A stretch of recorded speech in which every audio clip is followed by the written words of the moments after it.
Zombies are one of cinema's most persistent monsters. Since Night of the Living Dead redefined the genre in 1968, the undead have appeared in horror, comedy, romance, action, and even war films. Unlike many monsters, zombies are endlessly adaptable. They can represent disease, social collapse, consumerism, or simply survival. That flexibility helps explain why the genre continues to thrive across decades and continents. You know, there's pretty much at least 10 independent zombie films made every year, but then in every country around the world. But on top of that, if you didn't have Night of the Living Dead, you would have had no Michael Jackson's Thriller, no Italian zombie movies, no Walking Dead, no Shaun of the Dead, no Resident Evil, no Dead Rising, no Plants vs. Zombies. Part of the genre's staying power is its ability to evolve. Modern zombie films rarely rely on shock value alone. Instead, they focus on character, emotion, and realism.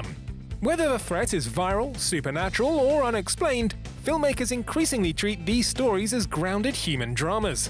The spectacle matters, but the emotional stakes matter more. Generally in genre movies, or sci-fi, or horrors, it's always the fantasy element. So what we tried to do was take that fantasy element and sort of create a hybrid. Let's approach it the way I would approach The Pursuit of Happiness.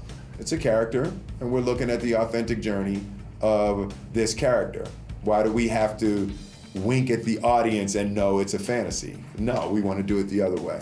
Zombies also lend themselves to tonal experimentation. Some films lean into horror, others emphasize satire or comedy.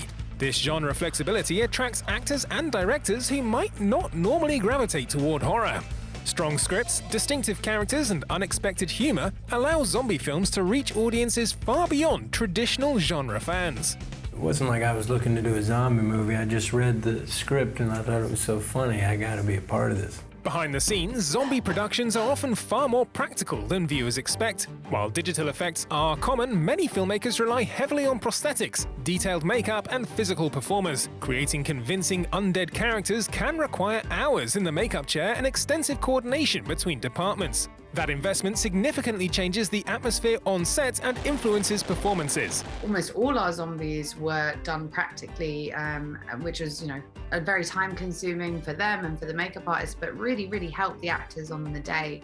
It changes the atmosphere completely because it's obviously so much easier to be terrified of something that looks like a zombie instead of someone that looks like Dave. It makes a big difference having all that makeup on.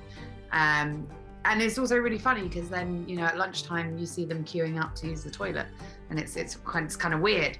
Zombie films are also physically demanding. Cast members frequently undergo stunt training, weapons choreography, and fight rehearsals. Ensemble casts must work together in tightly coordinated action sequences that combine practical effects, stunt work, and camera precision.